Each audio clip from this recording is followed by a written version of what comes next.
By tomorrow, you'll be my wife. That's what the mountain man said, standing in the snow, his voice steady as a church bell.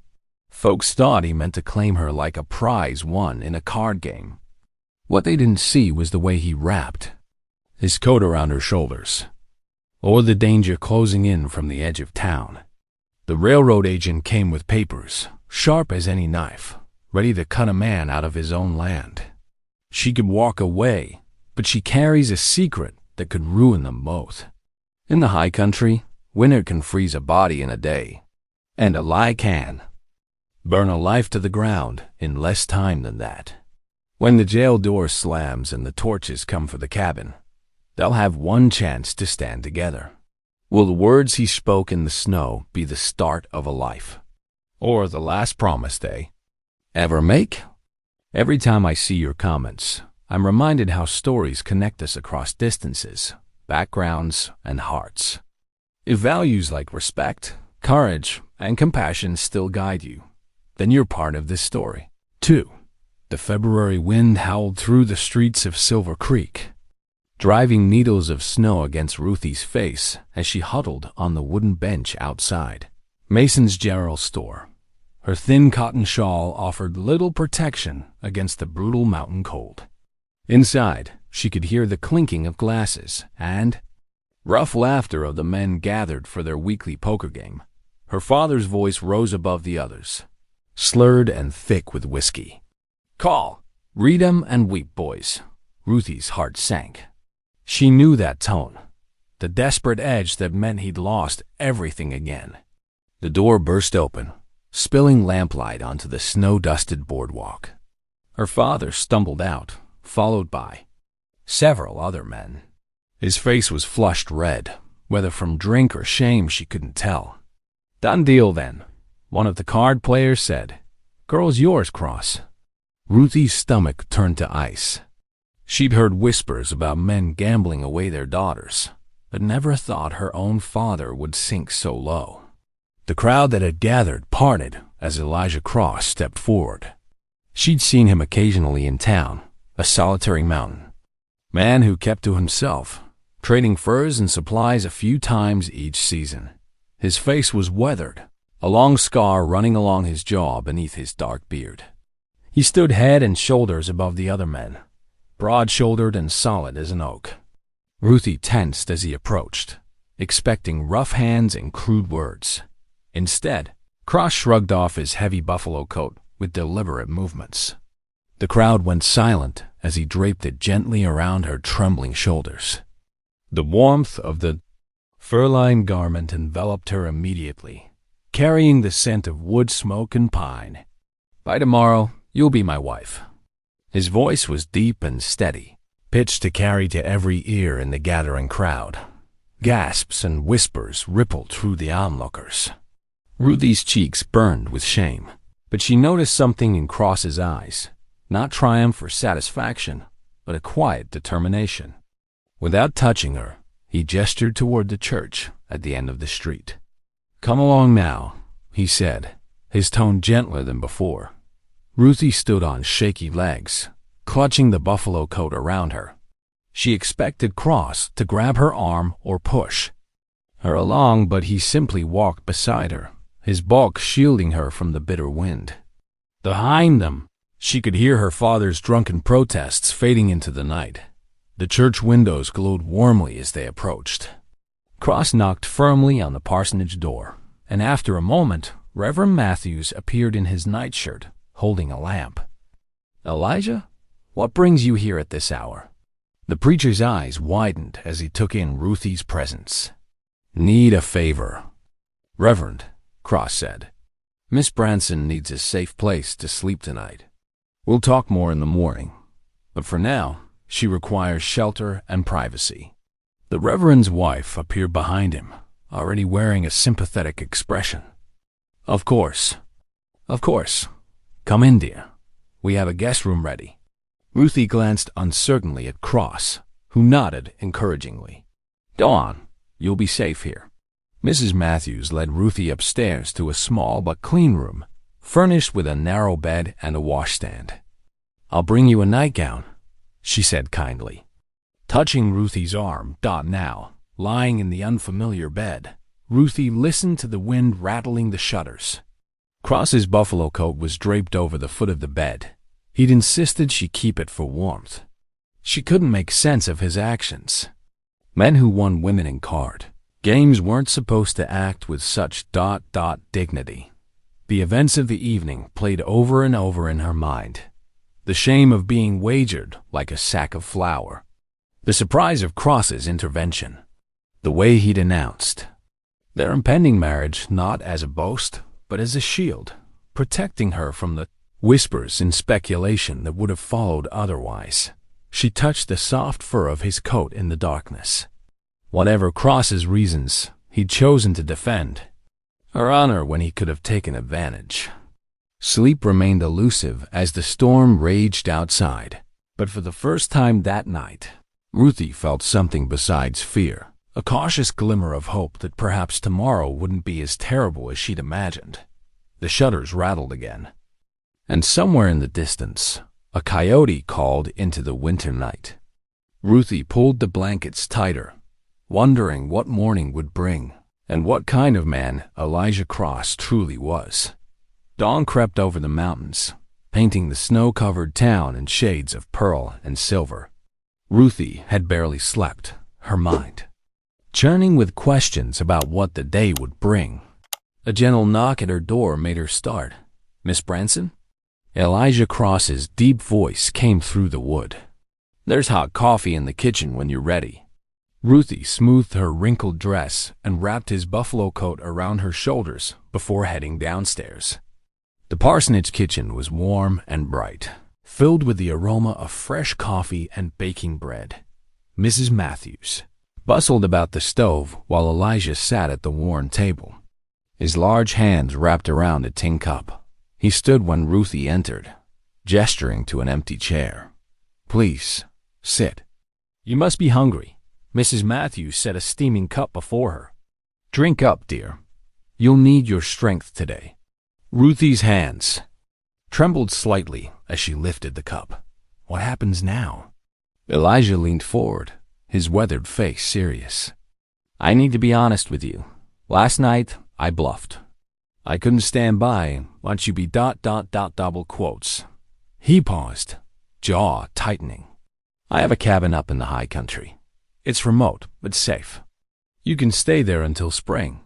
Give yourself time to think on what you want to do next." Ruthie studied his face, the deep creases around his eyes, the old scar along his jaw. Everything she'd been taught warned against trusting strange men, but there was something steady in his gaze that made her want to believe him. "Why help me?" she asked softly. "Because it was right." He said it simply, as if that explained everything. Mrs. Matthews set a wrapped loaf of bread on the table. "For your journey, and I've packed some dried apples and salt pork." Within the hour, they were ready to leave. Elijah had borrowed a sturdy mule-drawn sled from the livery stable, loading it with supplies, flour, coffee, tools, and extra blankets. The morning air bit sharp and clean as they left Silver Creek behind, the sled's runners cutting smooth tracks through fresh snow. As they traveled, Elijah told her about his homestead. "Got about 20 acres, mostly wooded. Run a small herd of goats, hardy creatures, good for milk and cheese. Do some trapping in winter, hunting when meat's needed. Cabin snug enough, though plain." The trail wound through stands of snow-laden pines, their branches bowing under white burden. The sled creaked and groaned as they climbed higher into the mountains. At a particularly steep section, Elijah halted the mule. "We'll need to walk this stretch," he said, offering his arm for balance. "Want your step ice under that snow." They trudged uphill together, their breath clouding in the cold air. Ruthie's legs ached, unused to such climbing, but she pressed on without complaint. Elijah matched his pace to hers, steady and patient. The sun was low in the west when they finally crested a ridge, and Ruthie caught her first glimpse of Elijah's cabin. It was larger than she'd expected, built of solid logs with a steep pitched roof. Smoke curled from the stone chimney, and she could make out a small barn to one side. "Martha, my nearest neighbor, comes by to check on things when I'm in town," Elijah explained as they approached. She have lit the fire. Inside, the cabin was simple but well kept. A large fireplace dominated one wall, its flames casting dancing shadows. Rough-hewn furniture, a table, chairs, and a bench filled the main room. A ladder led to a loft above. "You'll sleep up there," Elijah said, pointing to the loft. "I'll take the bench down here." He moved efficiently around the cabin, hanging their snow-dampened clothes near the fire and beginning preparations for supper. Soon, the rich smell of venison stew filled the space. Ruthie watched his hands as he worked, scarred and calloused, yet surprisingly gentle as he sliced bread and ladled stew into wooden bowls. "Here," he said, passing her a bowl. "Eat while it's hot." They shared their meal in comfortable silence, broken only by the crack and pop of the fire. After helping clean up, Ruthie climbed to the loft, where she found a narrow but comfortable bed made up with clean quilts. Lying in the darkness, she listened to the familiar sounds of Elijah banking the fire below. The cabin creaked and settled around her, and through the small window, she could see stars scattered like diamonds across the black mountain sky. Despite the strangeness of her situation, she felt oddly at peace. The gentle crackle of the fire below lulled her towards sleep, and for the first time in years, she felt truly safe. The next 2 days settled into a gentle rhythm, as natural as breathing. Ruthie found comfort in the familiar motions of keeping house, even in this remote cabin. The rough-hewn floorboards gleamed under her borrowed broom, and the windows sparkled where she'd wiped them clean with vinegar water. The simple tasks kept her hands busy and her mind from dwelling too long on darker thoughts. She sat by the window in the afternoon light, mending a tear in one of Elijah's work shirts. The stitches were tiny and neat, a skill learned during long evenings in boarding house kitchens. Outside, snow drifted down in lazy spirals, while Elijah hauled wood from the stack to the porch, his broad shoulders dusted white with each trip. When he came inside, stamping snow from his boots, the cabin filled with the sharp scent of winter air and pine sap. "Much obliged for the mending," he said, nodding at the shirt in her lap. "Been meaning to fix that tear for weeks now." "It's the least I can do," Ruthie replied, tying off her thread. "You've given me shelter, food ... double quotes, about that." Elijah settled into a chair at the table, where a simple meal of beans and cornbread waited. "Need you to know you're not bound here. You're free to leave whenever you choose, though I wouldn't recommend it until the weather breaks. These mountain storms can turn deadly quick." Ruthie opened her mouth to respond, but a heavy knock at the door cut her off. Elijah's expression darkened as he rose to answer it. 3 men stood in the doorway, snow swirling around their expensive wool coats. The one in front smiled, but it didn't reach his cold eyes. "Mr. Cross," he said smoothly. "Tom Avery, from the Western Pacific Railroad. May we come in? This weather is not fit for conducting business." Elijah stepped back, allowing them entry. The men stomped snow from their boots while Avery pulled papers from his leather satchel, spreading them across the table where lunch still sat cooling. "These are survey documents," Avery explained, tapping the papers with one gloved finger. "According to our records, your deed filing was never properly completed with the Territorial Office. This land falls within the railroad's expansion route." Ruthie watched the color drain from Elijah's face. "That's not possible. I filed those papers myself, 5 years ago." "Apparently not." Avery's smile grew sharper. His gaze shifted to Ruthie, who stood clutching the mended shirt like a shield. "And who might this be? Property or wife?" "These days it's so hard to tell the difference, especially given your unusual living arrangement." Heat flooded Ruthie's cheeks. She stared at the floor, shame burning in her throat. Miss Branson is my guest, Elijah said firmly. And she's none of your concern. Everything in these mountains is my concern, Mr. Cross. Avery gathered his papers. You have 30 days to provide proof of proper deed filing, or we'll begin proceedings to claim this land for the railroad's use. Good day. The door closed behind them with a hollow thud. Elijah sank into his chair, running a hand over his face. Lord have mercy, he muttered.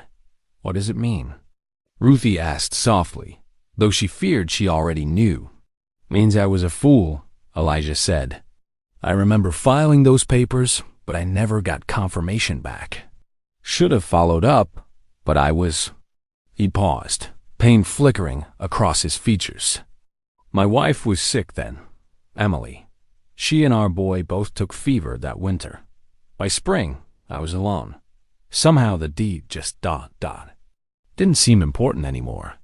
Ruthie's heart ached for him. She thought of the paper in her bundle upstairs, the crude debt settlement her father had scrawled, trading her like cattle. I might make things worse for you, she admitted. That paper my father wrote, if Avery finds out about it, he'd use it against us both, Elijah finished. They sat in heavy silence as the fire popped and hissed. Finally, Ruthie straightened her shoulders. Then let me help you keep this land, she said.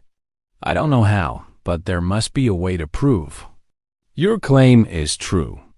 Elijah looked at her for a long moment, his expression unreadable. Outside, the wind picked up, rattling the window panes and driving the snow harder against the glass. But inside the cabin, something shifted between them, a shared purpose taking root, as steady and strong as the mountains themselves. Dawn painted the mountains gold as Elijah saddled his horse. Ruthie stood in the doorway, wrapping her shawl tighter against the morning chill. I'll be back before dark, he said, securing his saddlebags. Got business with the clerk, then supplies to fetch. I'll tend to things here, Ruthie assured him. The goats needed feeding, and fresh snow had drifted onto the porch overnight. She watched until horse and rider disappeared down the winding trail, then set about her tasks. The day passed slowly. Ruthie scattered feed for the goats, there, eager bleats echoing off the mountainside. She swept snow from the porch 3 times as the wind kept building fresh drifts. The physical work helped quiet her mind. The worry gnawed at her edges. The afternoon sun hung low when hoofbeats announced Elijah's return. One look at his face told her the news wasn't good. He took his time unsaddling his horse and hanging his tack, as if gathering his thoughts. Ruthie waited by the door, her heart drumming against her ribs. Inside, Elijah shed his coat and warmed his hands by the fire. Clerk confirmed what I feared, he said finally. There's no record of my deed filing. Avery's already submitted his petition to claim the land. Ruthie's stomach dropped. But surely there's something. That's not all. Elijah's jaw tightened. Town's talking. About us. About that paper your father wrote. Seems Avery's stirring up questions about your status here. Heat flooded Ruthie's cheeks. Of course, the gossip would spread. A woman living unchaperoned with a mountain man. It didn't matter that she slept in the loft while he took the floor by the fire. Reputation was everything in a frontier town. I've been thinking, Elijah continued, his voice careful. There's a way to solve both problems at once. If we were properly married before the hearing next week, it would secure your position legally. And as my wife, your presence here would strengthen my claim to the land. Ruthie sank into a chair, stunned. Marriage? She'd expected him to send her away, not propose binding their lives together. That's quite an offer, Mr. Cross. Elijah, he corrected softly. If you're considering being my wife, you should use my given name. She nodded, unable to meet his eyes. I need time to think. Of course. He picked up a piece of wood and his whittling knife. Take all the time you need. Ruthie climbed to the loft, her usual refuge. Lying on the narrow bed, she stared at the rough-hewn roof beams while memories washed over her like bitter wine. The railroad boarding house kitchen where she'd worked, steam rising from huge soup pots as men in fine suits discussed their plans in the dining room. They thought no one could hear through the thin walls, but she'd caught every word about forged documents, threatened homesteaders, stolen land. When they discovered she knew too much, the threats began. Quiet words in dark corners. Shame if something happened to a girl with no family to miss her. She'd fled west, but the railroad's reach was long. Now here was Avery, carrying that same threat in his cold smile. Below, she heard the soft scrape of Elijah's knife against wood. He was a good man. She'd seen it in 100 small ways these past days. The gentle way he handled his animals, how he always gave her the larger portion at meals, the respect in his voice when he spoke to her. He deserved to know the danger she brought to his door. But if she told him about the railroad schemes, would he regret offering marriage? Would he see her as trouble better avoided? The thought shouldn't hurt as much as it did. Firelight flickered on the ceiling beams as evening deepened. The steady rhythm of Elijah's whittling drifted up a peaceful sound like water over stones. He was offering safety, respect, a chance to fight back against men like Avery. But marriage meant trust, and trust required truth. Ruthie rolled onto her side, clutching her pillow. Outside, an owl called into the gathering dark. Inside, the fire popped and hissed while Elijah worked his knife against wood. Each of them alone with their thoughts as night settled over the mountain. 2 days passed like molasses in winter. When the storm finally broke, pale sunlight streamed through the cabin windows. Elijah studied the brightening sky while adjusting the harness on their mule. Reckon we can make it to town and back before the next snow hits. Ruthie nodded, tucking an extra blanket into the sled. The thought of facing town gossip made her stomach churn, but they needed supplies. She settled onto the wooden seat beside Elijah, gathering her shawl close as they started down the mountain trail. The sled runners whispered over packed snow, passing snow-laden pines and the occasional homestead. Neighbors paused in their work to watch them glide past. Some lifted their hands in greeting, others just stared. Ruthie felt their curiosity like a physical weight. "Pay them no mind," Elijah said quietly, noticing her discomfort.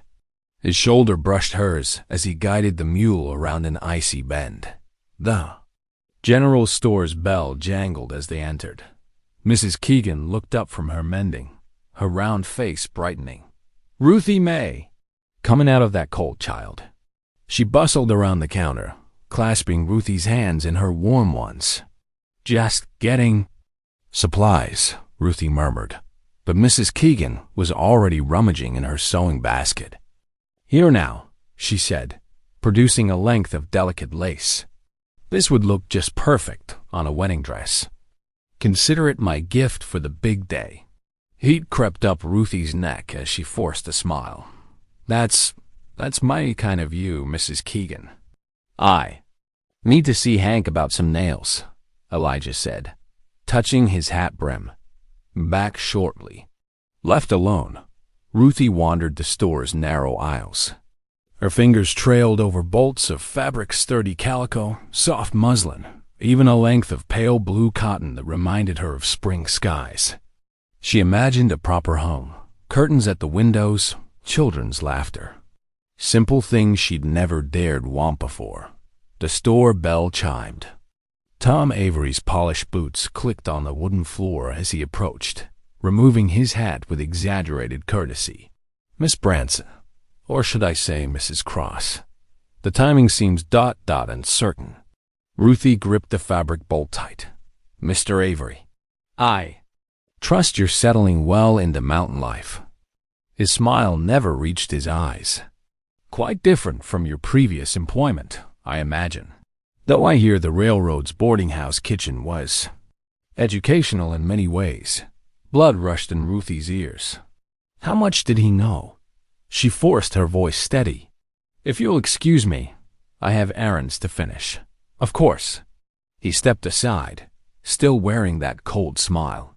I look forward to discussing old times at the hearing. I'm sure Mr. Cross would find your insights fascinating. The bell jangled again as Elijah returned, arms full of supplies. He nodded curtly to Avery, who tipped his hat and strolled out. Ruthie's hand shook as she gathered their purchases. Avoiding Elijah's questioning look, the ride home passed in silence. Fresh snow began falling as they reached the cabin, fat flakes swirling in the gathering dusk. Elijah tended to the mule, while Ruthie carried supplies inside, her mind churning like the darkening sky. She attacked the kitchen table with soap and a scrub brush, as if she could scour away Avery's knowing smirk along with the wood's old stains. The rhythmic scratching almost drowned out her thoughts. Almost thought Elijah settled in his usual chair, working leather oil into a worn harness. The familiar creak of leather and scratch of brush filled the cabin as snow whispered against the windows. Neither spoke, but Ruthie felt his occasional glance, patient and steady as the mountains themselves. The storm picked up, wind moaning through the pine boughs. Another stretch of days stretched ahead, trapped together yet separated by all she couldn't say. Ruthie scrubbed harder, her reflection fracturing in the soap bubbles. Behind her, Elijah worked his quiet magic on the old leather, waiting for truths she wasn't ready to share. The snow fell thick and steady for 4 days straight, wrapping the cabin in a blanket of white silence. Inside, Ruthie and Elijah settled into an easy rhythm, their daily tasks filling the hours like a gentle stream. Ruthie found comfort in the kitchen's familiar domain. She stirred hearty stews in the iron pot, the savory scent mingling with wood smoke. Dried herbs hung from the rafters, their shadows dancing on rough-hewn walls as she worked. Elijah spent his hours at the workbench, methodically repairing tools with careful attention. Mind if I try my hand at bread? Ruthie asked on the second morning, eyeing the flour barrel. It's been years since I made any from scratch. Elijah looked up from his work, a hint of smile in his eyes. Reckon we got plenty of flour to practice with. She mixed and kneaded, working the dough until her arms ached. The finished loaf came out dense as a brick, but Elijah ate his share without complaint. Lord have mercy, Ruthie laughed, tapping the crusty bottom. Might make better use as a doorstop. Tastes just fine with butter, Elijah assured her, breaking off another piece. Besides, practice makes perfect. On the third day, Elijah took her out to the woodpile. Time you learn to split kindling, he said, handing her the axe. Winter's long up here. His large hands covered hers as he showed her the proper grip. Let the weight of the head do the work, he explained, guiding her through the motion. No need to force it. The rhythmic thunk of steel on wood filled the clearing. By sunset, Ruthie had a neat pile of kindling and only one near miss with her thumb. Evenings found them reading scripture by lamplight. Ruthie traced the familiar words with her finger, stumbling over verses half-remembered from childhood. Elijah's deep voice steadied her when she faltered, patient as a mountain stream. On the fourth night, just as they were preparing for bed, urgent pounding rattled the door. Elijah opened it to find Mrs. Keegan, her face pinched with worry. "It's my Sam," she said, wringing her hands. "Burning up with fever, something awful. Please, Ruthie, I heard tell you know about healing." Ruthie was already reaching for her shawl. "I'll fetch my herbs." "Elijah, could you?" "I'll hitch the sleigh," he said, pulling on his coat. The night air bit sharp as they loaded into Mrs. Keegan's sleigh. Stars glittered like ice above the trees as they made their way down the mountain. In the Keegans' warm kitchen, they found young Sam tossing in his bed, his face flushed red. "How long's he been like this?"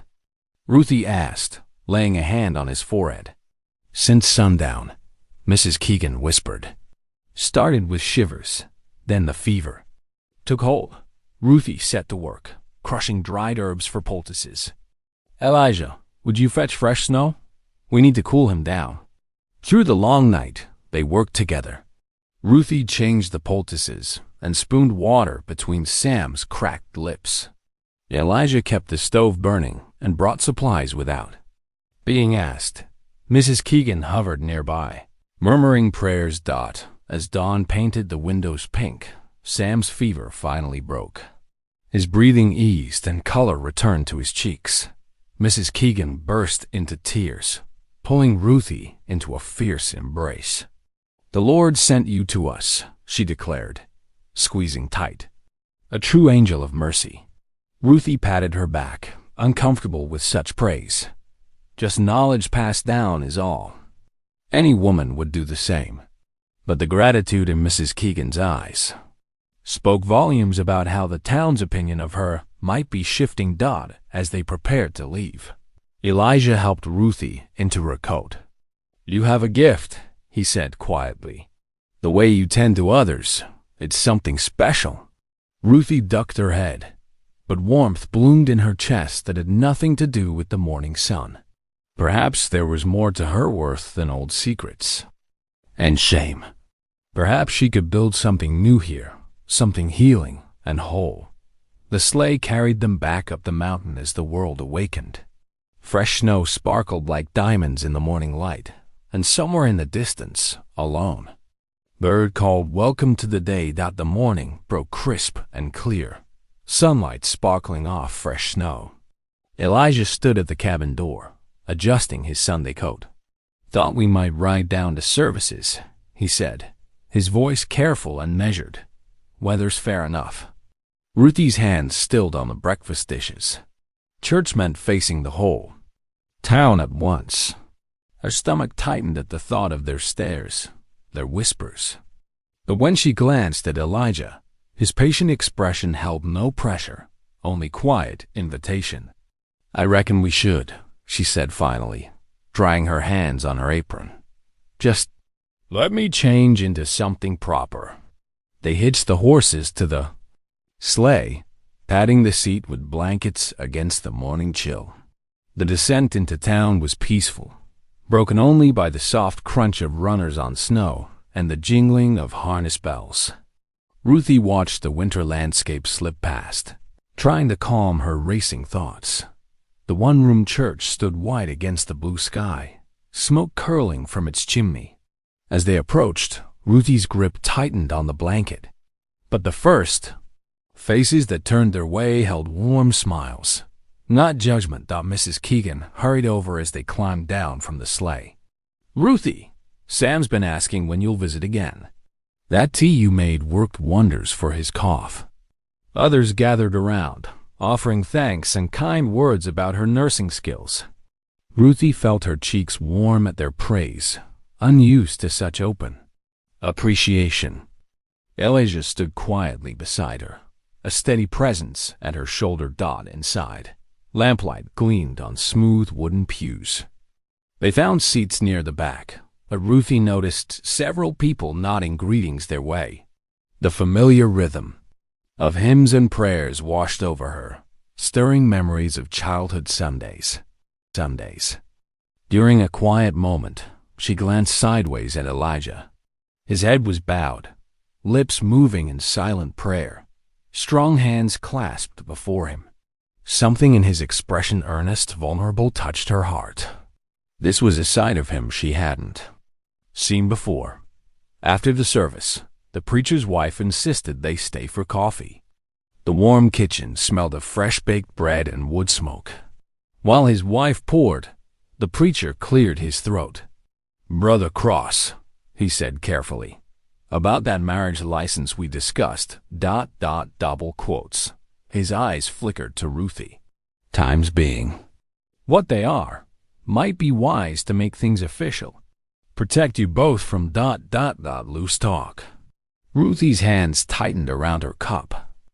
Part of her yearned to belong here, to these good people and their simple ways, to build something real with Elijah in his mountain home. But another part remembered other walls closing in, other choices made for her. Her throat felt tight. The ride home was quiet at first, both lost in thought. Then Elijah spoke, his deep voice barely above a whisper.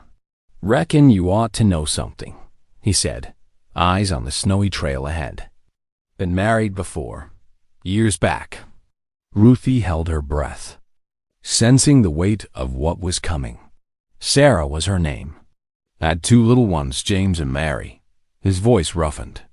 Winter fever took them all 3 within a week of each other. James was 6. Mary just turned 4. The pain in his voice made Ruthie's heart ache.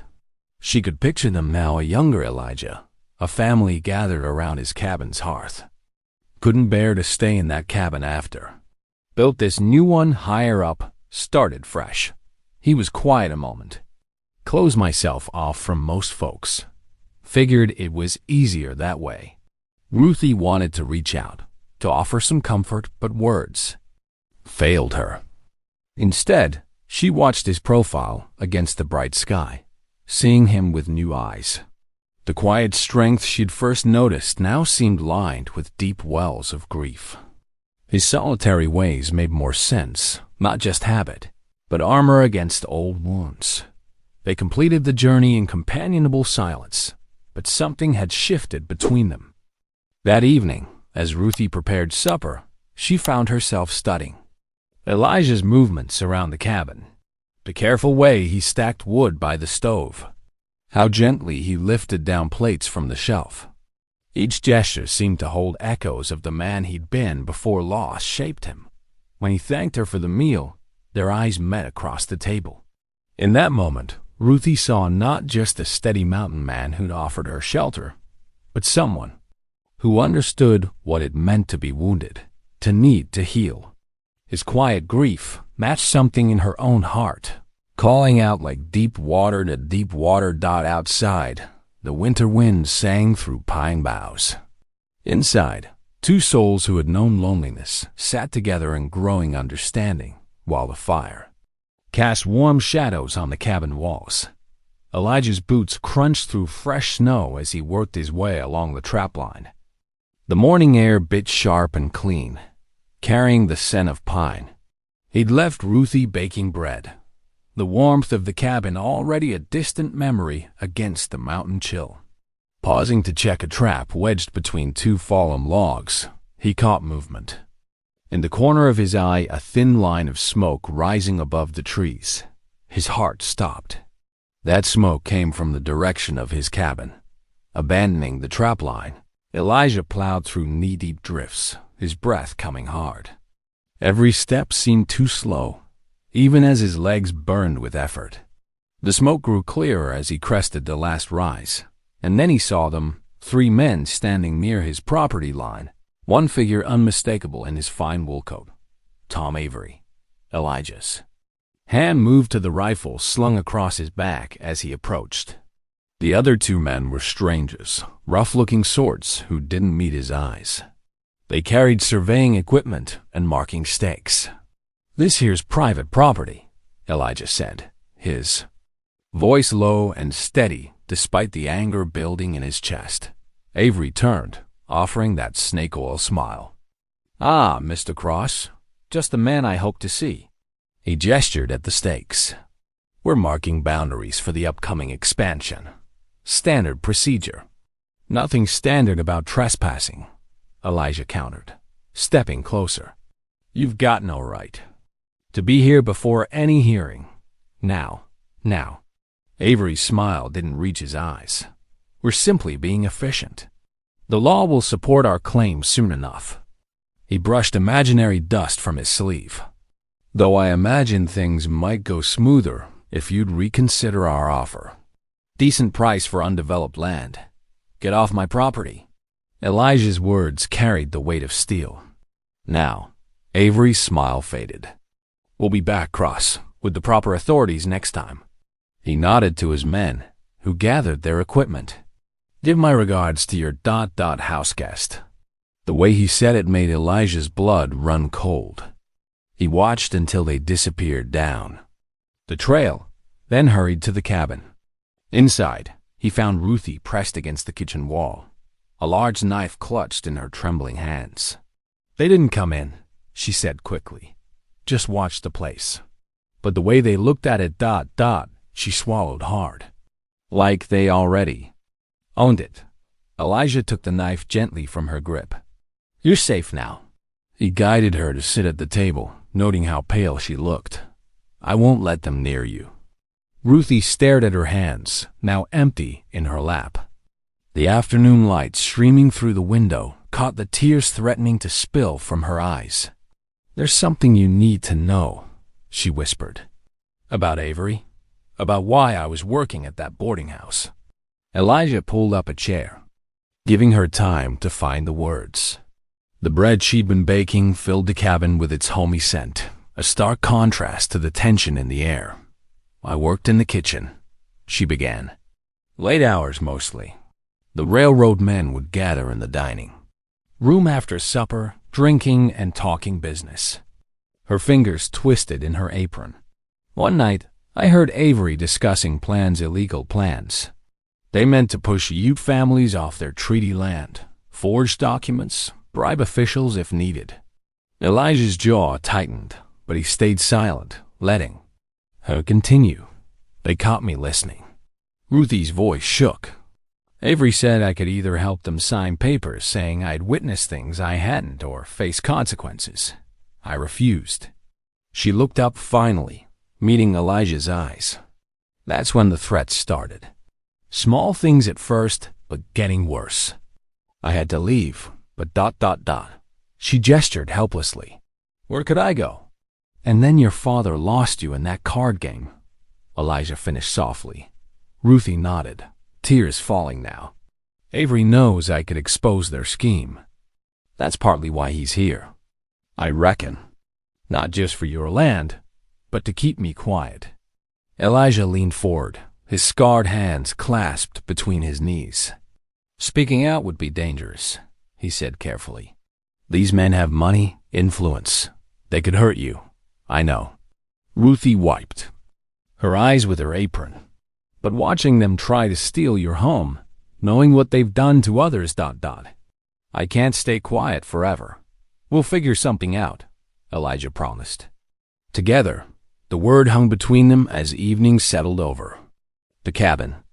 Neither moved to light the lamp yet, letting the firelight paint shifting shadows on the walls. In that gentle glow, Ruthie saw determination in the set of Elijah's shoulders, strength in his weathered face. For the first time since overhearing those cruel plans, she felt truly safe. They sat in comfortable silence, watching the flames dance. Outside, snow began falling again, soft and steady, while inside, the bond between them grew stronger with each shared breath, each unspoken understanding. Asterisk dawn crept over the mountain peaks, painting the snow-covered landscape in shades of rose and gold. Elijah stood by the cabin window, buttoning his heavy coat, while Ruthie stirred a pot of morning porridge. "I need to speak with Sheriff Warren," he said, checking his rifle. "Make him understand what we're dealing with." Ruthie ladled the steaming porridge into a bowl. "You reckon he'll listen? He's a fair man." Elijah accepted the bowl, though worry lined his face. Leastways, he used to be. After finishing his breakfast, Elijah saddled his horse and rode out, the animal's hooves crunching through the crusty snow. Ruthie watched until he disappeared around the bend, then turned to her morning chores. The goats needed feeding, and the chicken coop wanted checking. Ruthie pulled her shawl tight against the bitter wind as she made her way to the coop. The hens clucked softly as she gathered eggs. Tucking them carefully in her apron, movement caught her eye. Dark figures moving near the frozen creek at the edge of Elijah's property. Her heart jumped when she recognized two of Avery's men, carrying what looked like stakes and rope. They hadn't spotted her yet. Ruthie ducked behind the coop, clutching the eggs close. The men's voices carried on the wind, though she couldn't make out their words. She waited, barely breathing, until their footsteps crunched away through the snow. Only when silence returned did she hurry back to the cabin. Her hands trembled as she set the eggs on the kitchen table. Something felt wrong. The air seemed too still, too watchful. Near midday, Ruthie stepped onto the porch to shake out the rugs. A piece of paper nailed to the wooden post caught her eye. The message, written in a harsh scrawl, made her blood run cold. "Leave before you burn with him. Burn with him." She yanked the paper down, crumpling it in her fist. The threat was clear enough. They meant to hurt Elijah, maybe burn him out if he wouldn't leave. Her hands shook as she went back inside, stoking the fire higher against the growing chill. The sun had dipped behind the mountains when hoofbeats announced Elijah's return. His face was dark with anger as he stamped snow from his boots. "Sheriff Warren barely heard me out," he said, hanging his coat by the door. "Claims his hands are tied unless there's proof of wrongdoing." He noticed the paper clutched in Ruthie's hand. "What's that?" She wordlessly handed him the threat. His jaw tightened as he read it, the paper crinkling in his grip. "They came down by the creek too," Ruthie said softly. "This morning, 2 of Avery's men carrying stakes." Elijah paced the cabin's length, his boots striking the floorboards with controlled force. "They're trying to frighten us off." He stalked, turning to face her. "We'll need to keep watch. Take shifts through the night." Ruthie nodded, though fear fluttered in her chest. "I can take first watch while you rest." "No." His voice was firm, but gentle. "You sleep first. I'm too restless anyway." They shared a simple supper of beans and cornbread, both too preoccupied to make much conversation. As darkness settled over the mountain, the wind picked up, finding every gap in the cabin's walls. The resulting whistle and moan made the shadows seem alive. Ruthie climbed to her loft bed, but sleep proved elusive. Below, Elijah's steady footsteps traced a path from window to window. The floorboards creaked softly under his weight, oddly comforting sound in the wild night. She stared at the rough-hewn beams above, listening to the wind's fury. Every unusual sound made her start. Was that a branch scraping the roof, or something more sinister? The threat echoed in her mind. "Leave before you burn with him." But she wouldn't leave. The thought came with surprising clarity. This cabin, with its smell of wood smoke and coffee, had become more home to her than any place before. And Elijah, with his quiet strength and gentle ways, had given her something she'd never expected to find: safety, purpose, and maybe something more. Below, the floorboards creaked again as Elijah continued his vigilant pacing. The sound reminded her she wasn't alone in this fight. Whatever Avery and his men planned, they would face it together. The wind howled louder, rattling the shutters like angry fists demanding entry. Ruthie pulled the quilt tighter around her shoulders, taking comfort in the steady rhythm of Elijah's footsteps as the long night stretched ahead. The afternoon sun cast long shadows across the snow as Elijah worked steadily at the woodpile. The rhythmic thud of his axe echoed through the crisp mountain air. Ruthie watched from the kitchen window as she dried dishes, taking comfort in the familiar sight of him, strong and sure in his movements. A flash of movement at the tree line caught her attention. Her heart stuttered as she spotted 3 figures emerging from the woods. Even at this distance, she recognized Avery's men by their distinctive swagger. What made her blood run cold was what they carried: burning torches that flickered orange against the white snow. Without hesitation, Ruthie grabbed Elijah's rifle from its place on the wall. Her hands trembled as she checked it was loaded, just as he'd shown her. The weight of the weapon felt strange, but necessary in her grip. "Elijah!" She called through the open window, her voice sharp with warning. He turned, axe frozen mid-swing, and spotted the approaching men. The look that crossed his face was fierce and determined as he started toward the cabin. But the men were closer, moving fast now with clear intent. One drew back his arm, torch blazing. Ruthie's finger found the trigger. The rifle kicked hard against her shoulder as she fired high, the shot cracking through the winter stillness. Snow puffed from a tree, branch well above the men's heads. They ducked and scattered, but not before one of them hurled his torch. It arced through the air, landing on the cabin's snow-dusted roof with a horrible hiss. Smoke began to curl up almost immediately where the pitch-soaked rags burned against the wooden shingles. "The roof!" Ruthie cried out, but Elijah was already moving.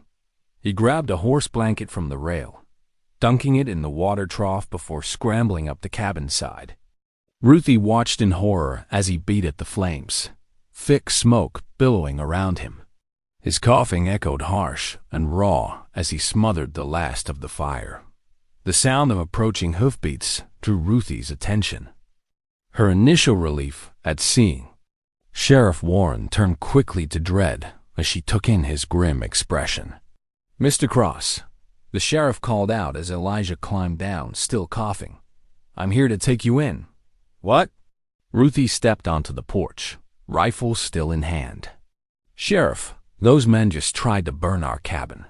The sheriff's eyes flickered to the weapon she held. "Miss Branson, I suggest you put that down. Mr. Cross is under arrest for obstruction of a lawful railroad survey." "This is madness," Elijah said, voice rough from smoke. "You saw what they just did." "I saw nothing but you interfering with official business." The sheriff's hand rested meaningfully on his gun belt. "Now, are you coming peaceful-like, or do we have trouble?" Ruthie could see the muscle working in Elijah's jaw as he fought back. Words. Finally, he nodded once, short and sharp. "Let me get my coat." "Elijah, no." Ruthie protested, but he silenced her with a gentle touch to her arm as he passed. "It'll be all right," he murmured, though his eyes told a different story. "Bar the door after I'm gone. Don't let anyone in." The sheriff produced handcuffs, the metal gleaming dully in the winter light. Ruthie's throat tightened as he fastened them around Elijah's wrists. She watched helplessly as they led him to the waiting horse, her heart pounding against her ribs like a trapped thing. Snow began to fall as horse and riders disappeared down the trail, fat flakes swirling in the bitter wind. Ruthie stood on the porch until she could no longer see them, the rifle hanging forgotten at her side. Only when the cold became unbearable did she step back inside. Her hand shook as she slid the heavy bar across the door. The cabin felt suddenly vast and empty, the silence pressing in like a physical weight. Her legs gave way and she sank to the floor, back against the rough-hewn door. The rifle clattered beside her as tears began to fall, tears of fear, of anger, of helpless frustration. The smell of smoke still lingered in the air, a harsh reminder of how close they'd come to losing everything. Through the window, she could see the snow falling harder now, drawing a white veil across the world. Somewhere in town, they were locking Elijah in a cell for protecting what was rightfully his. The injustice of it burned in her chest, hot as the torch that had nearly claimed their home. She drew her knees up to her chest, wrapping her arms around them as she stared at the fire Elijah had built that morning. Its warmth couldn't reach the cold fear that had settled in her bones. She was alone now, with no way of knowing what Avery's men might try next. Darkness crept over the mountain like a heavy blanket, bringing with it a bone-deep cold that even the cabin's sturdy walls couldn't fully keep at bay. Ruthie paced before the fireplace, adding logs until the flames leaped high, but no amount of physical warmth could ease the chill of fear in her heart. The empty cabin pressed in around her. Every creak of settling timber made her start. Twice, she thought she heard footsteps on the porch, only to find swirling snow when she peered through the window. The rifle stayed close at hand, though her stomach turned at the thought of using it. "Lord, give me strength," she whispered into the quiet. Her voice sounded small in the vast darkness. She sank to her knees beside Elijah's chair, pressing her forehead against the worn leather seat. "Mama, I wish you were here to tell me what to do." The memory of her mother's voice came clear as spring water. Courage ain't about not being scared, child. It's about doing what's right even when you're shaking in your boots. Ruthie's fingers found the rough wooden cross hanging at her throat, her mother's last gift. The familiar shape steadied her as she began to pray aloud, her words filling the lonely cabin. Lord, protect Elijah in that jail cell. Give me the strength to help him. Show me the way. Her voice grew stronger as she continued, drawing comfort from the familiar rhythms of prayer. She stayed there until her knees ached, and the fire burned low. Sleep came in fitful bursts, her dreams full of burning cabins and Avery's mocking smile. When the first gray light of dawn crept through the windows, Ruthie was already up, wrapping herself in Elijah's heavy buffalo coat. The morning air bit sharp as a knife when she stepped outside. Fresh snow had fallen through the night, transforming the world into a sea of white. Ruthie's breath clouded as she made her way to the barn, determination setting her jaw firm. The old mule blinked at her sleepily as she entered, steam rising from his nostrils. "Come on, friend," she murmured, reaching for the saddle. "We've got work to do." The ride into town was slow and treacherous. Snow had half buried the trail, and more than once the mule balked at drifts nearly reaching his chest. Ruthie kept her head down against the wind, letting the animal pick his way carefully down the mountain. Main Street lay quiet under its white blanket when they finally arrived. Smoke rose straight from chimneys in the still air, and a few early risers were already clearing paths between buildings. Ruthie guided the mule to the hitching post outside the sheriff's office, her heart pounding but her mind made up. The office door creaked as she pushed it open. Sheriff Warren looked up from his desk, surprise crossing his weathered face. "Miss Branson? What brings you out in this weather?" "I'm here about Elijah Cross." Ruthie pulled off her mittens, meeting his gaze. Steadily, "You need to release him." The sheriff leaned back in his chair, studying her. "That's not so simple, miss. There are laws. Laws being twisted by men like Avery." Ruthie cut in. Her voice shook slightly, but she pressed on. "I know what they're doing, Sheriff. I worked in their boarding house kitchen. I heard their plans, Hal. They're cheating good people out of their land, breaking treaties with the Ute families." Warren's expression shifted, something like pain crossing his features. "That's a serious accusation, Miss Branson. I'll testify to it." The words came out clear and strong. "I'll tell everything I know about their schemes, put it all down in writing. But first, you let Elijah go." The sheriff stood slowly, walking to the window. For a long moment, he stared out at the snow-covered street. "Had me a brother back east," he said finally, his voice low. "Lost his farm to railroad men, much like what's happening here. Found him in his barn afterward, rope around his neck." He turned back to face her, and Ruthie saw the conflict in his eyes. "You understand what you're risking? Avery's not a man to take kindly to folks speaking against him." "I understand," Ruthie said quietly, "but doing nothing is worse." Warren nodded slowly. "Reckon you're right about that." He reached for his keys. "Come on, then." The jail was just a small addition behind the office, little more than 2 cells with barred windows. Elijah looked up sharply as they entered, rising from the narrow cot. His face was shadowed with stubble, but his eyes brightened when he saw. "Ruthie, what are you doing here?" he asked, moving to the bars. "Saving your land," Ruthie answered, trying to smile despite the tears threatening to spill.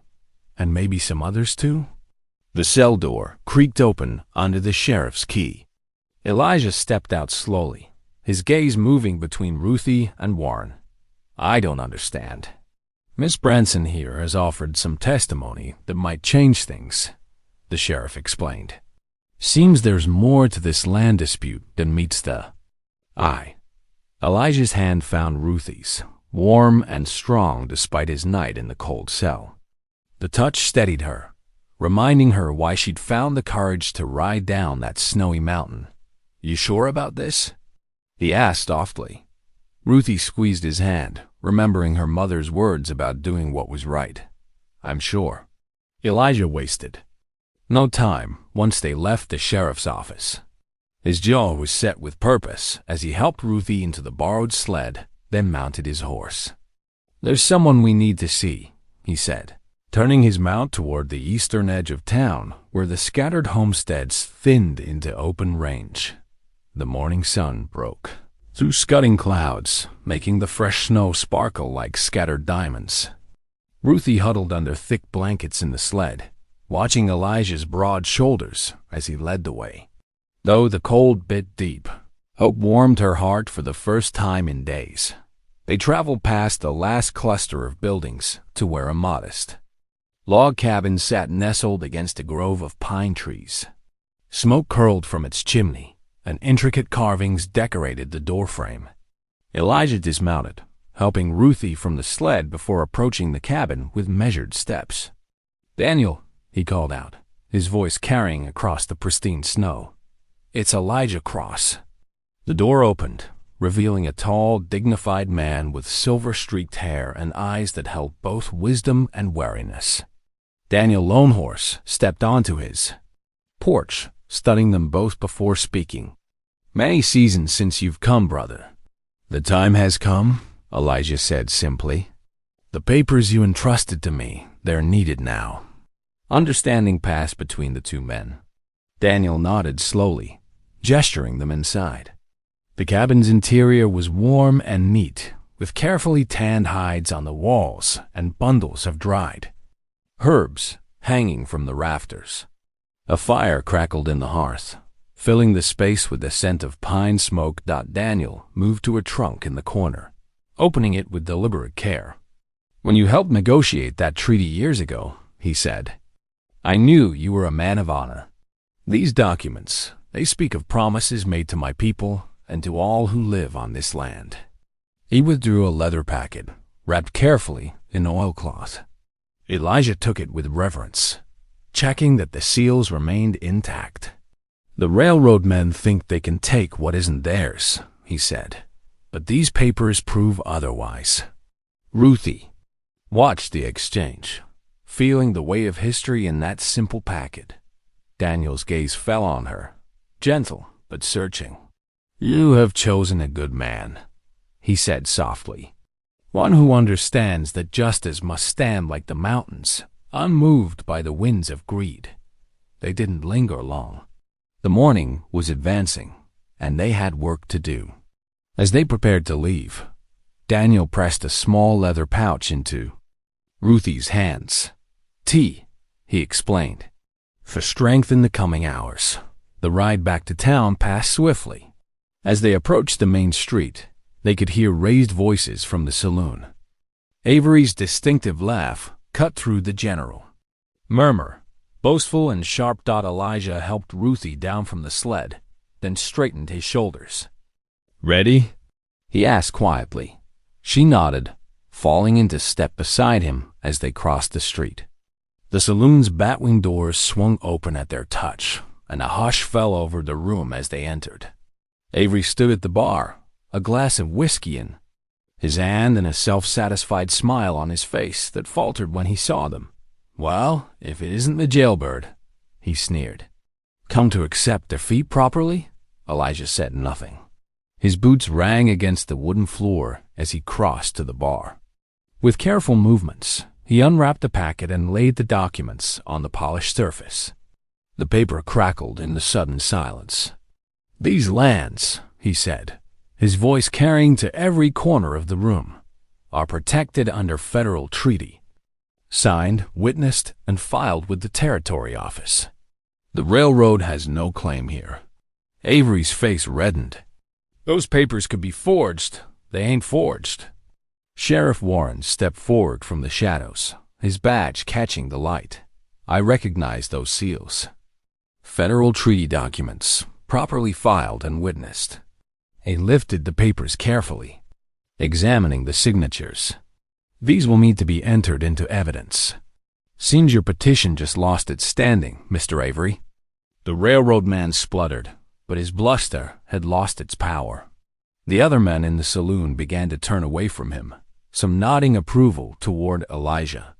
The tide had turned, as swift and sure as a mountain stream breaking through ice. News spread through town like wildfire. Sheriff Warren personally escorted Tom Avery to the edge of town, making it clear he wasn't welcome back. The failed railroad man's shoulders slumped in defeat as he mounted his horse, his grand schemes crumbling like winter frost and sunshine.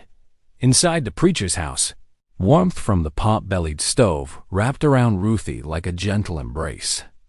She sat in the parlor's faded armchair, her body finally releasing days of tension.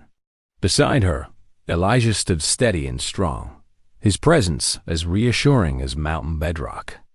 Through the window, she could see townsfolk gathering in small groups, their animated conversations carrying the story of justice served. The preacher's wife bustled about, bringing them steaming cups of coffee in her best china. "The Lord works in mysterious ways," she said, her eyes twinkling as she watched Elijah reach for Ruthie's hand. His calloused fingers entwined with hers, tender and protective. "Reckon he does at that," Elijah replied softly, his thumb tracing gentle circles on Ruthie's palm. The preacher leaned against his desk, a knowing smile crinkling the corners of his eyes. "Speaking of the Lord's work," he said, "seems to me there's still the matter of making things proper between you two." Ruthie felt her cheeks warm, but Elijah's grip on her hand tightened reassuringly. "Tomorrow," he said, his deep voice certain. "If you're willing, Ruthie?" She looked up at him, seeing not just the weather-worn mountain man who'd first draped his coat around her shoulders, but the gentle soul who'd shown her what true protection meant. "Yes," she whispered. "Tomorrow. Tomorrow." The word barely left her lips before the preacher's wife was hurrying to spread the news. Within hours, the whole town seemed to spring into action. Mrs. Keegan arrived with her arms full of white cotton fabric, declaring it perfect for a wedding dress. 3 other women followed, carrying baskets of dried flowers they'd been saving for spring celebrations. "Can't have a wedding without proper fixings," Mrs. Keegan announced, shooing Elijah outside so they could begin their work. The afternoon, filled with the whir of sewing machines and the quiet murmur of women's voices. Ruthie stood still as they pinned and adjusted, transforming the fabric into something beautiful. Through the window, she watched Elijah working on the preacher's broken porch rail, his strong hands steady with hammer and nail. Every so often, he would pause and glance toward the house, their eyes meeting briefly across the distance dot as evening approached. More neighbors arrived. They brought covered dishes of steaming stew, fresh baked bread, and Mrs. Peterson's famous apple pie. The preacher's small house filled with the warmth of community and the rich smells of home cooking. Later, after the others had gone, Ruthie tried on the finished dress by lamplight. The fabric hugged her figure snugly but comfortably, the simple lines somehow making her feel more elegant than any fancy store-bought gown could have. The women had worked tiny sprigs of dried lavender and sage into the hem, for sweetness and wisdom. Mrs. Keegan had said with a wink. Outside, cricket song filled the deepening dusk. Elijah finished the last of his repairs, wiping his brow with a satisfied nod at the sturdy rail. When he came in, the sight of Ruthie in her dress stopped him in his tracks. His eyes softened with wonder and something deeper that made her heart flutter. They shared a quiet supper at the preacher's table, the lamplight casting warm shadows on the walls. No grand words were needed between them. The simple act of passing bread, of sharing gentle smiles across steaming bowls of stew, spoke volumes about the life they would build together. Ruthie watched Elijah's hands as he broke his bread. The same hands that had offered protection worked alongside her and held hers with such care. Tomorrow they would speak their vows, but tonight, in this peaceful moment, she knew they were already home. Dawn broke over the mountains, bringing with it a gentle curtain of snow. Delicate flakes drifted down like heaven's own blessing, dusting the town in pristine white.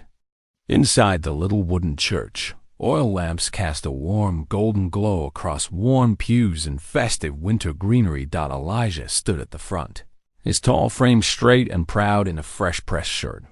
His dark beard was neatly trimmed, and his eyes held a quiet joy that transformed his weathered features. The pews filled steadily, townsfolk in their Sunday best mingled with their Ute neighbors, who had come to honor the man who'd protected their treaty rights. Daniel Lone Horse sat in the front row, his dignified presence a reminder of the bridges of trust Elijah had built over the years. The church door opened, and Ruthie stepped through. Her simple white dress caught the lamplight, making her seem to glow. Mrs. Keegan had woven sprigs of pine and dried berries into her hair, crowning her like a queen of the mountains. As she walked down the aisle, Elijah's face softened with wonder. "By tomorrow, you'll be my wife," he declared in his deep, steady voice, echoing those first words that had saved her that snowy night. Then his face broke into a rare, full smile as he added, "and every day after." The preacher's words rang clear in the hushed church as they joined hands. Ruthie's voice trembled slightly, but grew stronger as she spoke her vows. Elijah's response was quiet but firm, his grip on her hands gentle and sure. When they kissed, the congregation burst into cheerful applause. The celebration moved to the church hall, where tables groaned under the weight of the town's generosity. Steam rose from Mrs. Peterson's venison stew, while fresh bread and pies filled the air with homey sweetness. Children darted between tables, and old grievances melted away in the warmth of shared joy. As evening approached, Elijah helped Ruthie into the sled for the journey home. At their cabin, he lifted her in his strong arms, carrying her across the threshold with tender care. Inside, the hearth blazed welcome, and fresh pine boughs decorated the walls. While Ruthie hummed an old hymn her mother had taught her, Elijah sat nearby with his wood-carving tools. The sharp, sweet scent of fresh pine filled the air as his skilled hands began shaping a cradle. Each stroke of his knife was purposeful, crafting a legacy of love for their future. Ruthie paused in her song to whisper a prayer of gratitude. The gentle evening wind carried the soft sounds of their contentment across the land that was now truly theirs. A home built on trust, defended with honor, and blessed with love. Thank you for listening. Stories connect us in the most unexpected ways.